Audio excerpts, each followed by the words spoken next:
Мгм. Алло? Здравствуйте, у меня Да. не работает котел. Да, Весь чихает, кашляет. понятно, Вы бы не могли приехать и посмотреть? понятно. Это мог быть и ваш звонок, когда у кого-то что-то не работает. Может не работать или работать плохо, или работать с какими-то ошибками, работать некорректно или не работать в общем. Вообще, какое-то оборудование, будь то камин, печь, либо котел котельный, вид топлива не имеет разницы. Это может быть абсолютно любой вид топлива. И когда оборудование не работает, и, например, приходит печник и смотрит на печь и говорит: печь собрана хорошо. Или приходит, например, котельщик и говорит: котел работает исправно. Но при этом, например, печь либо гаснет, либо очень сильно гудит, она, например, не греется, она, например, очень быстро прогорает, или она, например, просто дымит. Или возьмем котел, который начинает запускаться, потом происходит какой-то хлопок, или не хлопок, котел гаснет, либо выдает какие-то ошибки, либо еще какие-то причины, либо он не запускается, либо он запускается с хлопком, либо он просто шумит. То есть вопросов может быть бесчисленное количество, и их очень много, и много может быть таких вопросов. Любые эти вопросы решаются путем каких-то манипуляций, каких-то действий. Я, как трубочист, то есть наша большая команда, можем произвести осмотр визуальный объекта. Причем это осмотр может быть с визитом, но также этот осмотр может быть и дистанционный, когда заказчик мне присылает фото и видеоматериалы, которые имеют непосредственно отношение к объекту, будь то печь или котел. И когда я смотрю на фото и видеоматериалы, в большинстве случаев я уже могу заказчику что-то порекомендовать. При моем отсутствии непосредственно на объекте, но при наличии каких-то материалов визуальных, которые я получаю от заказчика, я уже, скорее всего, смогу заказчику что-то порекомендовать, что можно сделать в конкретном случае, будь то либо печь, либо камин, либо котел. Не имеет разницы. В большинстве случаев вопросы решаются. Я заказчику что-то рекомендую, заказчик либо своими силами что-то делает, либо уже приглашает меня для той или иной работы. Либо это какая-то модернизация, либо это какие-то общестроительные работы, либо это какой-то монтаж. Там домонтаж, какое-то переустройство какое-то или еще что-то. Мы можем производить визуальную диагностику на объекте. Что это означает? Мы приезжаем на объект и делаем осмотр, визуальный осмотр объекта. Скорее всего, это будет недолгая процедура. Она может занимать от нескольких секунд до нескольких десятков минут. В зависимости от сложности и от поставленной задачи, которую я ставлю сам перед собой. В общем, что мне нужно посмотреть и выяснить на конкретном уже объекте. То есть это визуальный осмотр. На визуальном осмотре я могу посмотреть и смотрю все, что внизу, естественно, сам прибор, его состояние внутри, дымовой канал либо дымовую трубу, оголовок, какие-то такие операции, которые не требуют вмешательства или использования каких-то уже электронных устройств, либо сложных технических устройств. Также мы можем делать обследование.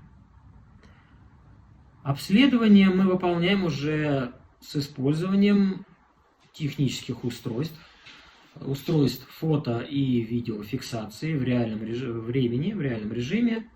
Ведем фиксацию того, что есть снаружи, ведем фиксацию того, что есть внутри дымового канала, внутри дымовой трубы. Запускается оборудование, видеоэндоскоп, и пишется все на накопитель. Я оцениваю состояние того, что есть внутри прибора, там печь, либо котел, и внутри дымовой трубы или дымового канала. Это то, что идет от прибора. Все это называют дымоходом, но дымоход это немножко другое. По результатам обследования мы пишем заключение того, что мы увидели на объекте, что было замечено, что сделано правильно, что сделано неправильно. В конце заключения, естественно, пишется рекомендация того, что нужно сделать для того, чтобы работа агрегата, будь то печь либо котел, была безопасной и с большим сроком пользования. В обследование также может входить такие работы. Ну, собственно, они и входят, и еще некоторые работы могут входить в обследование. Начнем, наверное, с самых простых и будем идти в сторону усложнения работ. Мы смотрим, естественно, как и при диагностике, объект визуально. То есть мы осматриваем визуально глазками с помощью несложных устройств, каких-то камер, зеркал, каналы, внутренности агрегата, там, где это можно посмотреть. Там, где это нельзя посмотреть, мы применяем средства технические, электронные, запускаем камеры внутрь агрегатов, печей и каминов, смотрим наличие каких-то посторонних предметов в агрегатах, также осматриваем изнутри дымовые трубы и дымовые каналы полностью по всей их длине, заглядываем в самые укромные уголки. Ребят, всем привет, это трубочист Алекс, сейчас будем смотреть дымовой канал изнутри.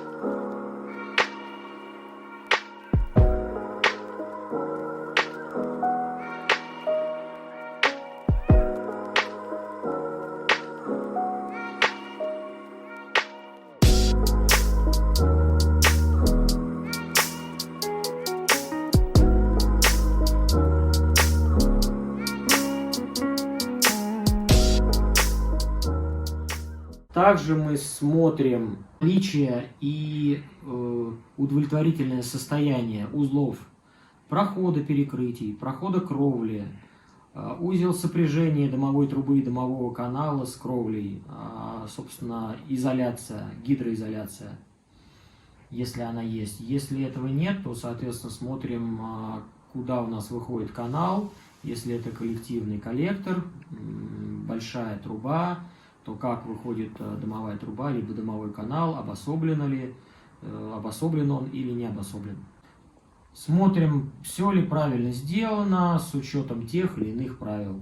Соблюдаются ли условия противопожарного режима, строительные нормы и все, что мы можем посмотреть, при этом, чтобы использование объекта было безопасным. Все-таки еще раз подчеркиваю. Также, что касается дымовых каналов и дымовых труб. Это мы смотрим с точки зрения газоплотности дымовых труб и дымовых каналов. Потому что если канал будет не газоплотный, то угарный газ, который образуется при сжигании того или иного топлива, он может пойти внутрь жилого помещения, в котором находятся люди. А что такое угарный газ в помещении, рассказывать я сейчас долго не буду. Вы наверняка сами это знаете. Также мы можем производить экспертизу объекта, будь то печь, либо котел, естественно, и камины тоже. Что включает в себя экспертиза? Экспертиза включает в себя полностью исследование объекта, исследование агрегата, то есть теплоагрегата, печь либо котел, и исследование, обследование и экспертиза дымового канала либо дымовой трубы.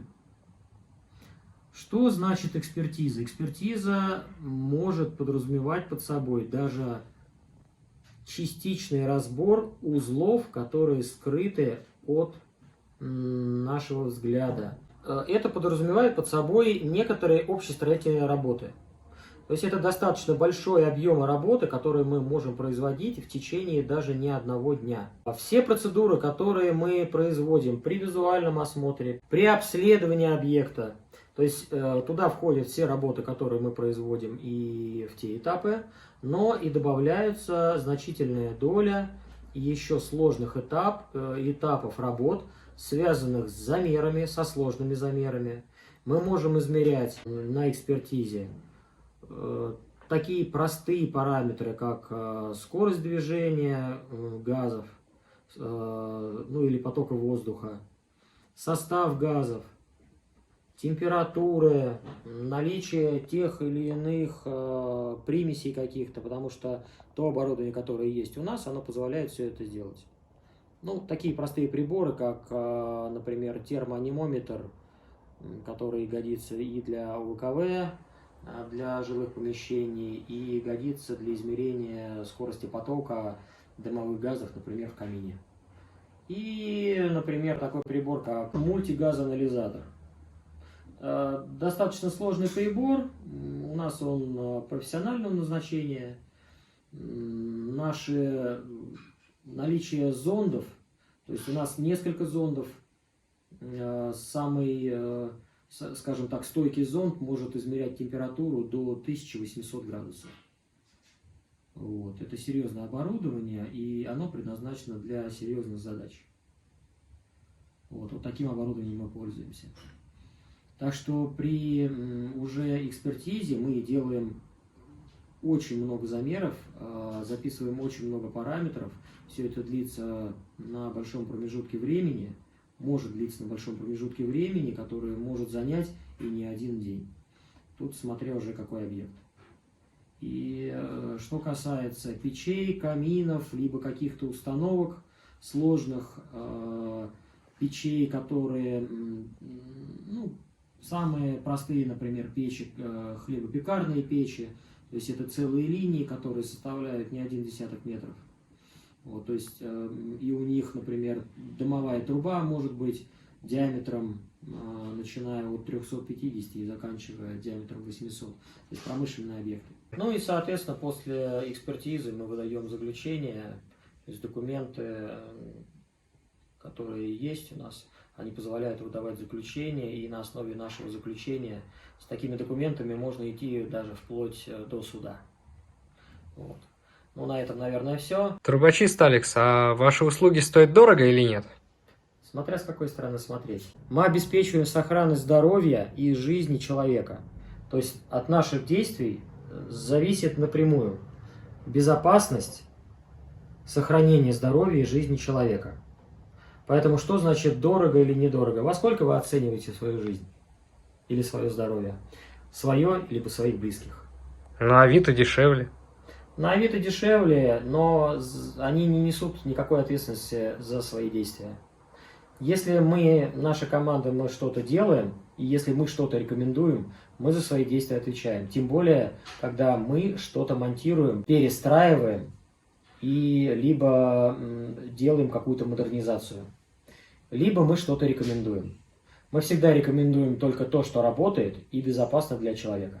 Оборудование у нас очень разное, и опять-таки оно только профессиональное. Работаем мы уже не первый и даже не второй десяток лет. Поэтому мы и заявляем, что мы лучшие. Мы лучшие. Мы знаем, что мы делаем. Мы понимаем и знаем, что мы делаем. С вами был трубочист Алекс. Пока.